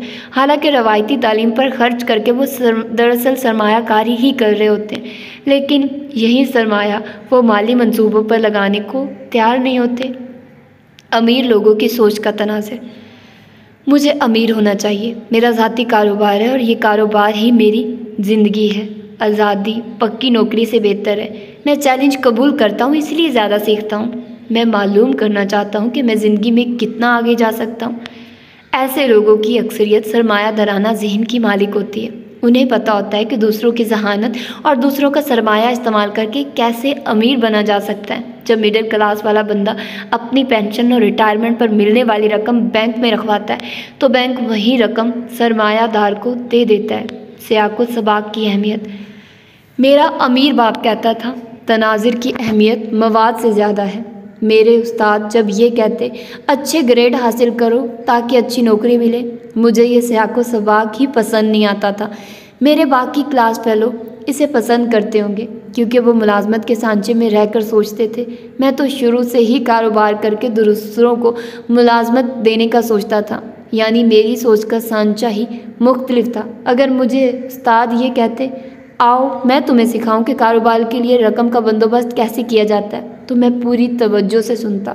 सोच का सांचा बदलना ज़रूरी है। मेरा अमीर बाप कहता था, सुअर को गाना सिखाना वक्त का ज़िया भी है और सुअर को नाराज़ करने का सबब भी। उसके कहने का मतलब ये था, तुम किसी गरीब शख्स को अमीर बनने का सबक दे ही नहीं सकते जब तक वो सोच का सांचा ना तब्दील कर ले। इससे वो नाराज़ होगा और तुम्हारा वक्त ज़ाया होगा। 30 साल तक माली मामलात और सरमायाकारी की तालीम देने के बाद मैं इस नतीजे पर पहुंचा हूं कि अमीर बाप दुरुस्त कहता था। मेरी पहली किताब अमीर बाप गरीब बाप छापने को कोई तैयार नहीं होता था। मुझे ये किताब खुद छापनी पड़ी थी। फिर यही किताब बेस्ट सेल्स बन गई। 2002 में डोनाल्ड ट्रंप और मैंने मिलकर एक किताब लिखी थी, हम क्यों चाहते हैं कि आप अमीर हों। इस किताब में हम दोनों ने आने वाले माली बहरान की तरफ इशारा किया था। इस बात को किसी ने भी पसंद न किया। मीडिया मालकान इश्तिहारात देने वालों के खौफ से किताब पर बात नहीं करते थे। ज़िंदगी और सोच का तनाज़ुर। हमारी पूरी ज़िंदगी ही सोच के सियाक़ो सबाक़ के गिर्द घूमती है, यानी कुछ सांचे हैं जो हमारी सोच को रुख देते हैं। मसलन आइन, मज़हब, इक़्तिसादी फ़लसफ़े, ये तीनों गैर मरई नज़र न आने वाले तनाज़ुरात हैं। कुछ तनाज़ुर ऐसे भी होते हैं जो बाकायदा नज़र आते हैं, जैसे गिरजाघर की इमारत, स्कूल की इमारत, जी हाँ, स्कूल की इमारत भी हमें तनाज़ुर ही फराहम करती है। वही वाला तनाज़ुर के पढ़ लिख कर अच्छी नौकरी हासिल करो। हमारा घर भी नज़र आने वाले फ़िक्री तनाज़ुरात फराहम करता है। हमें अपने घर के फ़िक्री तनाज़ुर के बारे ये सवालात करने चाहिए। हमारे घर का क्या फ़िक्री सियाको सबाक है? क्या ये एक गरीब घराने का फ़िक्री सांचा रखता है? क्या इसका तनाज़ुर दरमियानी तबके वाला है, या इस घर की मजमूई सोच का सांचा अमीरों वाला है? सोच का सांचा बदलिए और ज़िंदगी बदलिए। जब मैं 1973 में वियतनाम से वापस आया तो मेरे अमीर बाप ने मुझे कहा कि मैं रियल एस्टेट से मुतल्लिक एक कोर्स करूं। उसने ये कहा, अगर तुम अमीर होना चाहते हो तो तुम्हें कर्ज लेकर दौलत कमाने का हुनर सीखना पड़ेगा। क्योंकि मेरी सोच का महवर पहले ही ये था कि मैंने अमीर बनना है, इसलिए मैंने 3 रोज़ा कोर्स में दाखिला ले लिया। अगर मेरी सोच का सांचा निचले मतवस्त तबके वाला होता तो मैं कहता, अच्छा मैं इस पर सोचता हूँ, लेकिन पहले मैं कॉलेज जाकर MBA करना चाहूँगा। वही नौकरी हासिल करने वाली सोच। आज जब मैं कहता हूँ कि रियल एस्टेट का कारोबार कर्ज लेने से चमकता है, ये वो अच्छा कर्ज है जो आपको अमीर कबीर बना सकता है, तो ये सुनते ही लोग अपने कान बंद कर लेते हैं। वो बचपन के सुने हुए सबक दोहराने लगते हैं। कर्ज बुरी चीज़ है। सूद दर सूद का जाल खतरनाक है। कर्ज लेने और टैक्स बचाने से आप अमीर नहीं हो सकते। आपने देखा कि सोच का सांचा बदले बगैर आप किसी को नहीं बदल सकते। चौपाई को गाना सिखाना वक्त ज़ाया करने के मुतरादिफ है। 3 दिन के रियल एस्टेट कोर्स में मुझे बहुत कुछ सीखने को मिला। अगरचे मेरे अमीर बाप ने मुझे काफ़ी कुछ सिखा रखा था, फिर भी मुझे महसूस हुआ कि प्रॉपर्टी और रियल एस्टेट के बारे में अभी काफ़ी कुछ जानना बाकी है। इस कोर्स का उस्ताद बहुत अच्छा पढ़ाता था। साफ महसूस होता था कि उसे पढ़ाना अच्छा लगता है। वो खुद भी रियल एस्टेट के कारोबार का एक कामयाब सरमायाकार था, इसलिए उसने हमें हकीकी तजुर्बाती इल्म दिया, यानी जो कुछ वो हकीकत में कर रहा था उसी के बारे में पढ़ा भी रहा था। एक बात यह भी है कि जितने लोग भी कोर्स करने के लिए आए थे वो सब सीखने और कुछ कर दिखाने की लगन लेकर आए थे। जब कोर्स ख़त्म हुआ तो हमारे उस्ताद ने कहा, अब तुम्हारी हकीकी तालीम शुरू होती है। हकीकी दुनिया में जाओ और प्रॉपर्टी का मुताला, मुशाहिदा और तजुर्बा करो। 90 दिन में 100 ऐसी जायदादों की फ़हरिस्त बनाओ जो किराए पर देने के लिए बेहतरीन हो। ये मेरी तरफ से तुम्हारा होमवर्क है। कुछ लोगों ने तो इस होमवर्क को जोशो खरोश से करने की हामी भरी। कुछ दूसरे लोगों ने हारी हुई जहनीत के साथ होमवर्क ना करने की वजूहात बताना शुरू कर दी। मेरे पास वक्त नहीं है। मैं अपने घराने के साथ वक्त गुजारना ज़्यादा पसंद करूँगा। मैं नौकरी कर रहा हूँ, ये होमवर्क कैसे करूँ? मैं तातीलात पर जाना चाहता हूँ। मेरे पास रकम नहीं है कि 100 इमारतों का सर्वे करता फिरूँ। ये सब सुनकर हमारे उस्ताद मुस्कुराए और कहा, मैं वही बात दोहराऊँगा, कोर्स ख़त्म हो चुका, लेकिन तुम्हारी हकीकी तालीम अब शुरू हुई है। सोच का तनाज़ुर बदलना ज़रूरी है। कुछ लोग समझते हैं कि तनाज़ुर बदलने का मतलब माइंड सेट तब्दील करना होता है। मेरा ख्याल है कि सोच का सांचा और तनाज़ुर कॉन्टेक्स्ट बदलना ज़्यादा गहरी तब्दीली है।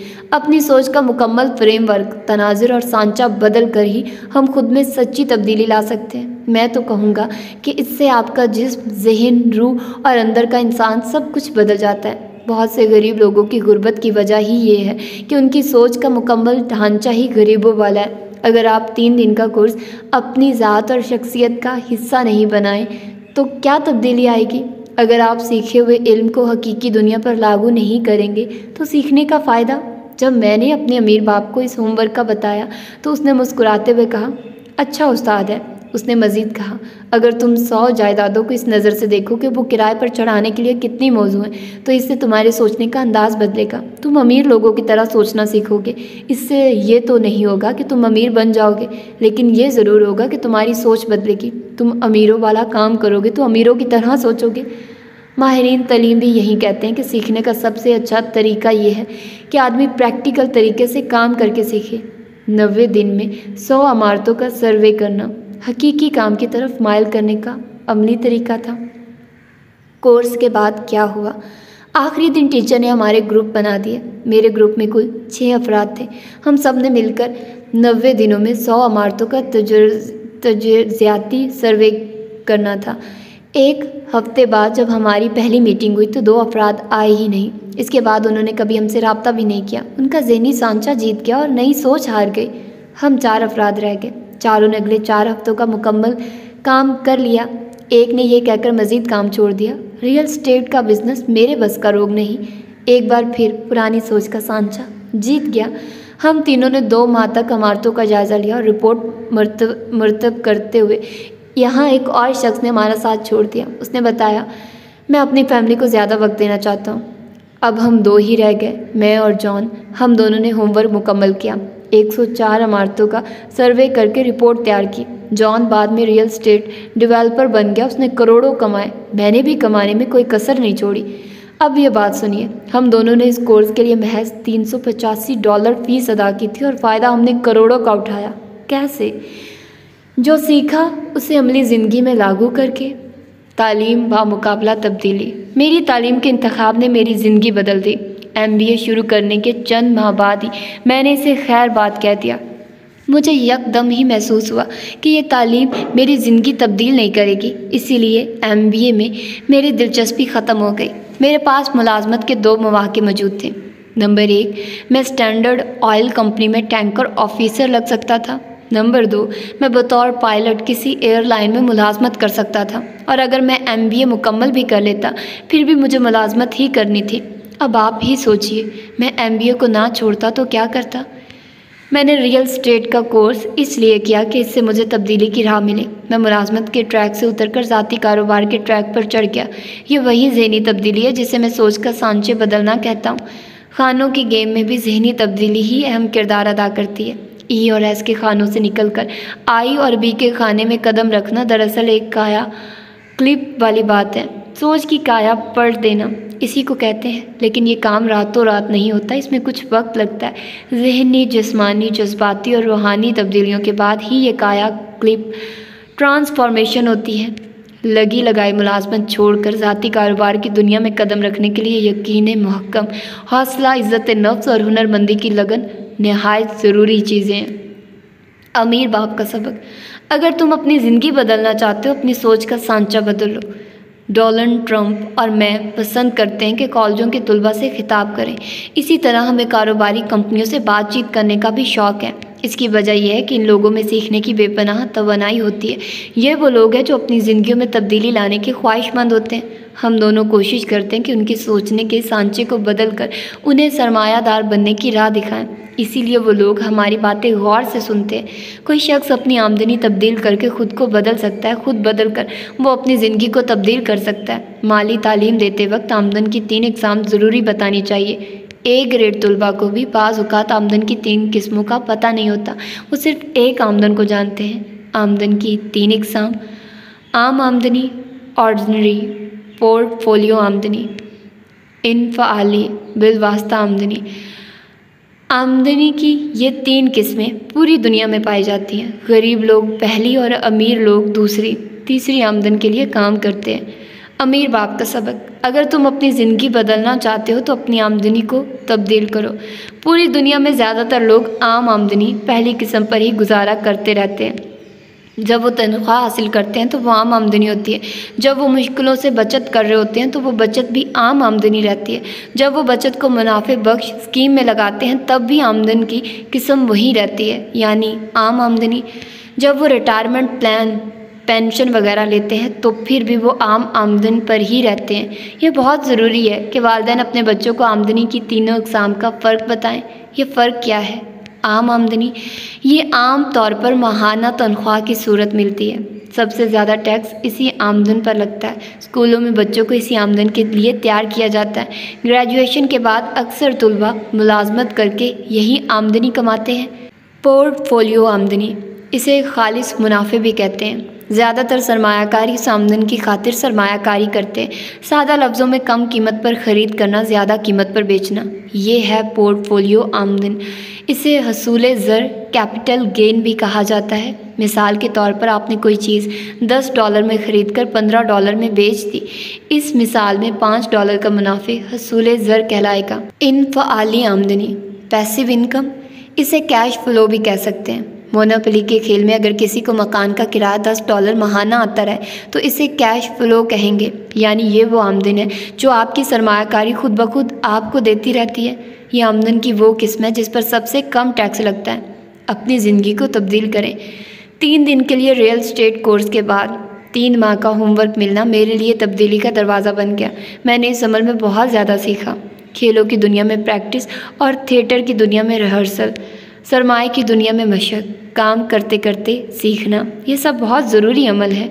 स्कूल में ऐसा कुछ नहीं मिलता। टीचर गलत जवाब को काट कर दुरुस्त जवाब के नंबर देकर बच्चे को 1 ग्रेड थमा देता है और क्लास आगे को सफ़र करती रहती है।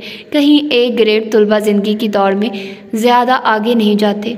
वजह ये कि उनके दिमाग में ये चीज़ डाल दी जाती है कि अगर आप गलती करेंगे तो आप बेवकूफ़, घमंड और गबी हैं। कारोबार की दुनिया में गलती करने का मतलब है मज़ीद सीखना, यानी औकात तो गलती किए बगैर आपको अपनी प्रोडक्ट, सर्विस या मॉडल का फीडबैक ही नहीं मिलता।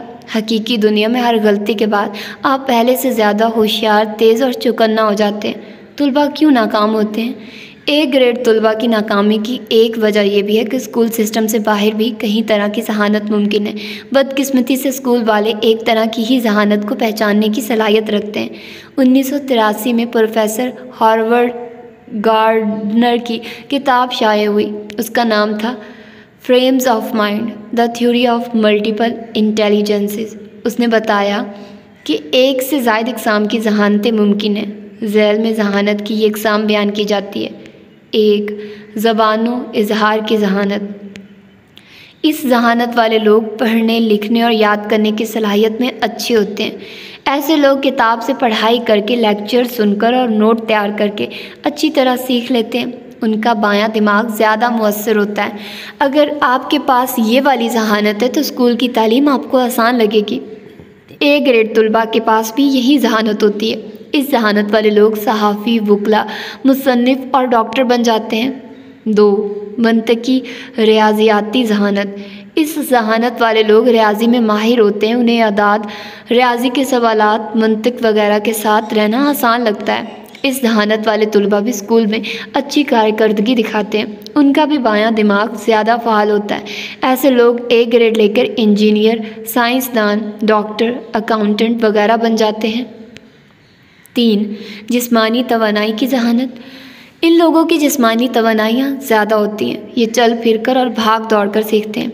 इन्हें खेलों के ज़रिए सीखने में मज़ा आता है। एथलीट, रकास, अदाकार, सर्जन, आग बुझाने वाला अमला, फ़ौजी, पुलिस, पायलट, कार रेस के ड्राइवर और मैकेनिक इसी तरह जहानत रखते हैं। इन लोगों को वर्कशॉप, स्टूडियो, खेल के मैदान वगैरह में सीखना बहुत पसंद होता है। 4. मकानी जहानत। शक्लो हजम के तसर्रुफ़ और परख की अहलियत रखना। यह जहानत आर्ट, तख़य्युल और डिज़ाइन से मुतल्लिक़ होती है। ऐसे लोगों का दायां दिमाग ज़्यादा फ़आल होता है। इस जहानत वाले लोग भी रवायती स्कूल में अमूमन अच्छी कारकर्दगी नहीं दिखा पाते। आर्ट स्कूलों या रंगों, तामीराती डिज़ाइनों वाले स्कूलों में ऐसे बच्चों की कारकर्दगी बहुत बेहतर होती है। ऐसे तलबा आगे चलकर आर्टिस्ट, डिज़ाइनर और माहिर तमीरात बन जाते हैं। 5. मौसीकी की जहानत। इस जहानत का ताल्लुक़ मौसीकी, रिदम, आवाज़, सुर, तर्ज और लय से है। ऐसे लोग अक्सर गाते हुए मिलेंगे। वो कोई साज़ बजाने में भी जल्द महारत हासिल कर लेते हैं। इस जहानत को रखने वाले लोग भी आम रवायती स्कूलों में ज़्यादा कामयाब नहीं हो पाते। ऐसे लोग म्यूज़िक स्कूल या आर्ट स्कूल में कामयाबी हासिल करते हैं। मजलसी जहानत। ये लोग अखलाक की सलाहियत से माला माल होते हैं। ये अमूमन दोस्तों में मकबूल और मजलिस पसंद होते हैं। ऐसे लोग दूसरों के जज्बात व एहसासात का ख्याल रखते हैं। इस जहानत वाले लोग स्कूल में खुश रहते हैं, खूब दोस्तियाँ करते हैं। उन्हें बाहमी ताल्लुकात का फ़न आता है। इसी दौरान वो सीखते चले जाते हैं और स्कूल में अच्छी कारकर्दगी दिखाते हैं। इस किस्म की जहानत वाले लोग सेल्समैन, सियासतदान, सोशल वर्कर और मुअल्लिम बन जाते हैं। खलवत पसंद जहानत। ये वो जहानत है जिसमें अफराद दाखिली रुझानात रखते हैं, अकेले सोच विचार करते हैं। इस जहानत को जज्बाती जहानत भी कहा जाता है। ऐसे लोग खुद शनास होते हैं, अपनी खूबियों खामियों पर गौर खुद करते हैं। ये लोग अपनी जज्बाती खूबियों खामियों पर खुद गौर करते हैं। ये लोग अपने जज्बाती उतार चढ़ाव को खुद ही कंट्रोल कर लेते हैं। दरअसल इस किस्म की जहानत किसी भी शोबे में तरक्की के लिए ज़रूरी होती है। कामयाबी वाली जहानत। खलवत पसंद जहानत या जज्बात वाली जहानत से मुराद है खुद से बातें करना, गहरी और मरबूत सोच सोचना, अपने जज्बात को खुद ही काबू कर लेना। मिसाल के तौर पर अगर कोई शख्स आप पर गुस्सा कर रहा है तो आप खुद से कहें यहाँ बोलना नहीं चाहिए, या कहें कि 10 गिनने से पहले मैं नहीं बोलूँगा। दूसरे लफ्ज़ों में वो अपने अंदर ही खुद से बातें कर रहा है और अपने अफ़आल को खुद कंट्रोल कर रहा है। ये वाली जहानत कामयाबी के लिए बहुत अहम है, ख़ास तौर पर मुश्किल वक्त में ये बहुत काम आती है। जिन लोगों के जज्बात उनके काबू में नहीं रहते वो अक्सर अपने किए पर बाद में पछताते नज़र आते हैं। जज्बात को कंट्रोल करने का ये मतलब नहीं कि जज्बात को कुचल दिया जाए या हम सिरे से जज्बात से खाली हो जाएं, बल्कि इसका मतलब है कि जज्बात को समझ लिया जाए। मसलन ये कहना, 1 गुस्सा आ ही जाता है लेकिन गुस्से में उल्टी हरकत कर जाना ठीक नहीं। 2 दिल टूट सकता है, अलबत्ता इस कैफियत में कोई अहमकाना हरकत करना या बदला लेना दुरुस्त नहीं। जज्बाती तौर पर गैर मुस्तहकम लोग नशे के आदी भी हो सकते हैं। वो जज्बाती खला को मंशियात से पुर करना चाहते हैं। दूसरी तरफ हम ऐसे लोगों को भी जानते हैं जिन्होंने बहुत बड़ी जिल्लत और अजियत सह कर भी बड़े दिल से माफ़ किया। नेल्सन मंडेला इसकी बहुत बड़ी मिसाल है। जनूबी अफ्रीका में तवील कैद काट कर भी वो एक हसीला शख्स बनकर नहीं निकला, बल्कि एक हज़ीम मुतहम्मिल शख्स बनकर बाहर आया।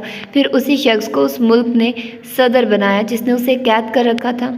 इस जहानत को कामयाबी की जहानत भी कहते हैं। दबाव वाले हालात में यही जहानत काम आती है। मंदरजा झैल इसी जहानत के बारे में है।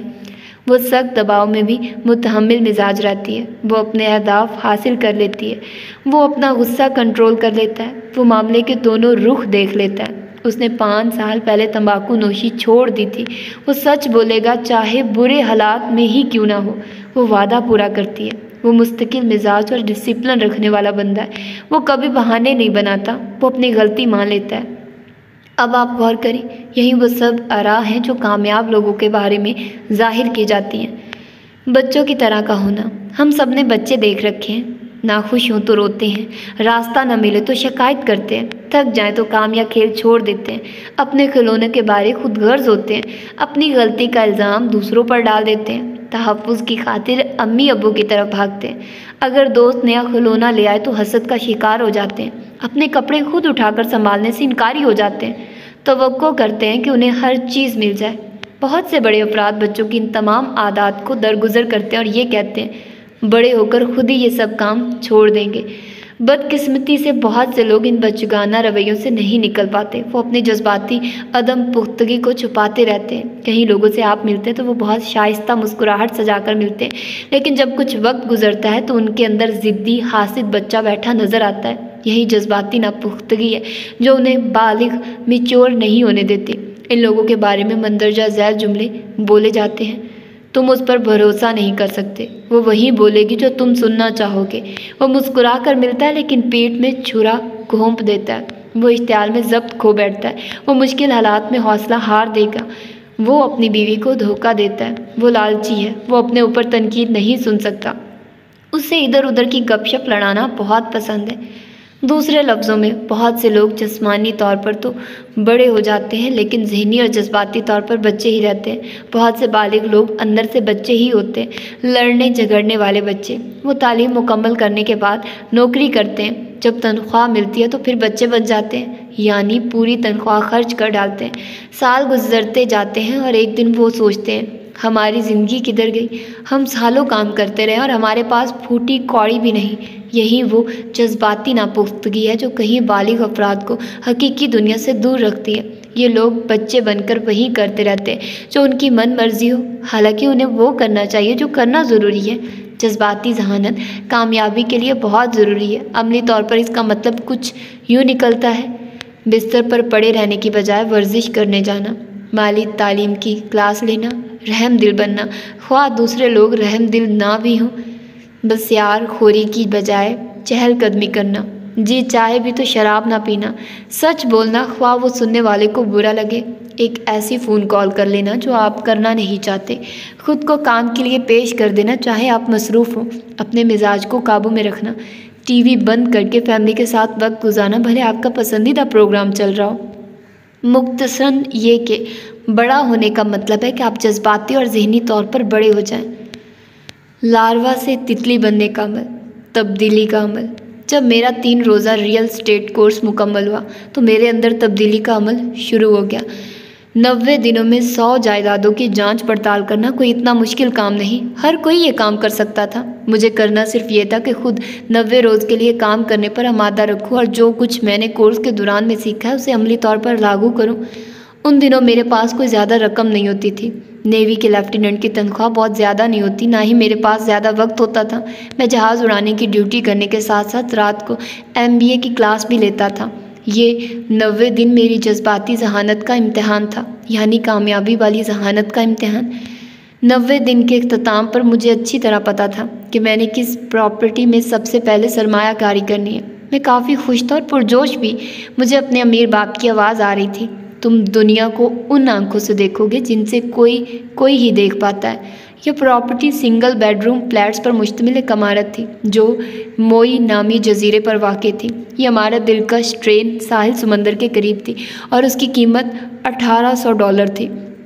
अब मेरे पास पूरी रकम तो छोड़, डाउन पेमेंट इब्तदाई अदायगी के भी पैसे नहीं थे। मैंने सिखलाए हुए तरीके के मुताबिक अपना क्रेडिट कार्ड इस्तेमाल करके 10% बयाना $1800 अदा कर दिए। बाकी की रकम बैंक फाइनेंस मार्गेज से मिल गई। सारे अखराजात एक साथ की अदायगी के बाद मुझे हर माह $25 मिलना शुरू हो गए। ये रकम बहुत थोड़ी थी, लेकिन जो तब्दीली मेरे अंदर आई वो बहुत बड़ी थी। मैं अंदर से बदल गया। मैं अमीर लोगों के जहनी सांचे के मुताबिक सोचना शुरू हो गया। मुझे मालूम हो गया कि अब मैं कभी भी पैसे के लिए नहीं तरसूंगा। अब मैं कभी नहीं कहूँगा कि फ़लाँ चीज़ मेरी पहुँच से दूर है।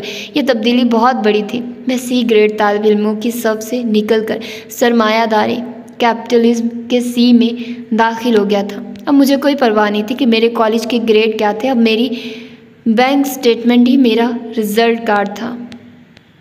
तुमने ये सब कैसे कर लिया? जब मैं और कैम काम से रिटायर हुए तो उसकी उम्र 37 और मेरी 47 वर्ष थी। बहुत से लोगों ने हमसे पूछा कि इतनी कम उम्र में काम से रिटायरमेंट लेना कैसे मुमकिन हुआ। उन लोगों को ये सब समझाना हज़रत मुश्किल काम था। आप खुद तसव्वुर करें, पढ़े लिखे लोगों से ये कहना कितना मुश्किल है कि हम कर्ज़ और टैक्स बचत का इस्तेमाल करके खासे अमीर हो गए थे और मज़ीद काम की ज़रूरत ना थी। लोगों को समझाते रहने के बजाय हमने अगले चंद साल में अपनी मशहूर ज़माना गेम कैश फ्लो तख्लीक की।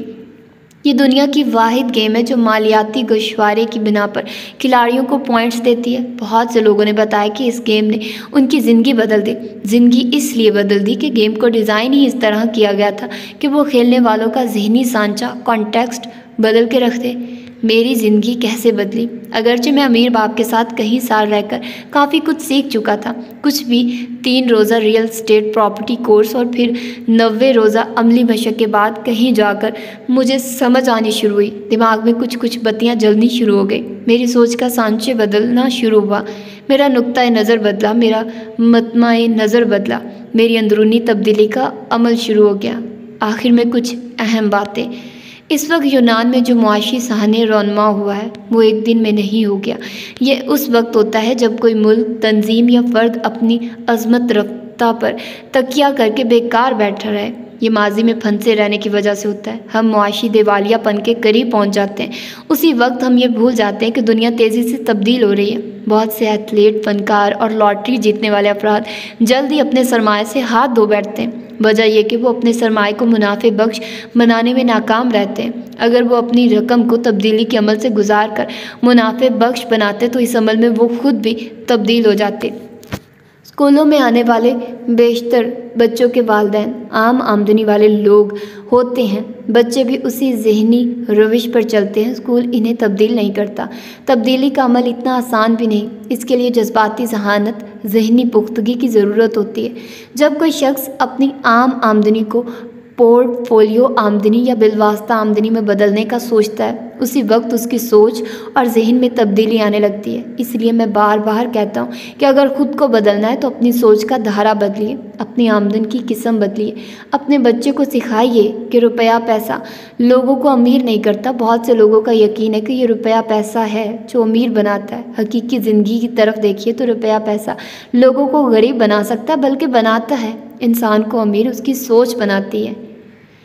अपने घराने को शाम की गुफ्तगू में बताइए कि कैसे करोड़पति फिल्म स्टार चंद सालों में दिवालिया हो गए। इस तजाद बयानी से आपका बच्चा रुपए, पैसे और अमीर होने के बीच ताल्लुक़ ढूंढने की कोशिश करेगा। फिर उसे मोनोपोली और कैश फ्लो के खेल से सिखाइए कि जिनके पास होटल, प्लाजे और मकान होते हैं या असासे होते हैं वहीं अमीर लोग होते हैं। इन्हें यह भी सिखाइए कि एक वक्त के अमीर लोग यकायक गरीब क्यों हो जाते हैं। तब उन्हें समझ आएगी कि ये ज़हन है। जो हमें अमीर बनाता है, ना कि रुपया पैसा। इन्हें एक मौके पर यह एहसास भी होगा कि अमीर होने के लिए रुपया पैसा ज़रूरी नहीं, बल्कि एक अमीर सोच ज़रूरी होती है। इससे आप खुद ही अमीर हो जाते हैं। तो ये था इसका सेकंड पार्ट। होप सो कि आप लोगों को पसंद आया होगा और बहुत कुछ आप लोगों ने सीखा होगा। तो मुझे दीजिए इजाज़त, मिलते हैं इंशाल्लाह इसके थर्ड पार्ट में। अपना ढेर सारा ख्याल रखिएगा। अल्लाह हाफिज़।